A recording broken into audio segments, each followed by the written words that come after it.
दृश्य आपल्याला पाहायला मिळतात ठाणे आणि डोंबिवलीमध्ये तशीच दृश्य ही कल्याणमध्ये सुद्धा पाहायला मिळतात। कारण कल्याण रेल्वे स्थानकावर सुद्धा आता प्रवाशांची गर्दी जी आहे ती होऊ लागलेली आहे।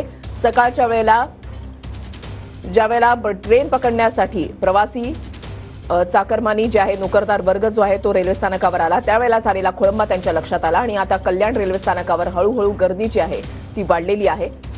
ही दृश्य आपण या ठिकाणी पाहताय। कल्याण रेल्वे स्थानकावरून लांब पल्ल्याच्या गाड्या पकडण्यासाठी सुद्धा जे प्रवासी आलेले होते त्यांचाही खोळंबा झालेला आहे। रेल्वे सलग दुसऱ्या दिवशी आज विस्कळीत झालेली आहे। आज सकाळी भांडूप स्टेशन दरम्यान रेल्वे ट्रॅकवर पाणी साचल्याने आज मध्य रेल्वे जी आहे ती विस्कळीत झालेली आहे। मी सध्या उभा आहे कल्याण स्टेशनवर।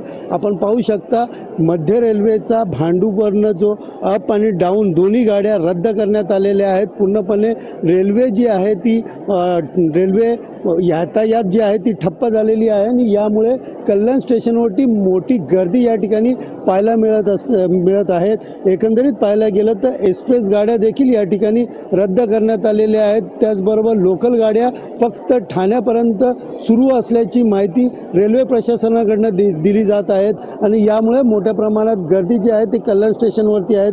आपल्यासोबत काही प्रवासी आपण त्यांच्याकडून जाणून घेऊया। तुम्ही कुठे चाललेले आहात, कसे निघालेले आहात, किती वाजता आलेले स्टेशनवरती? काय मला मलकापूरला जायचं आहे गीतांजली एक्सप्रेसनी, परंतु अजून काही सूचना पण नाही आहे आणि 3-3.5 तास झाले आम्ही खोळंबलेलो आहे इथे।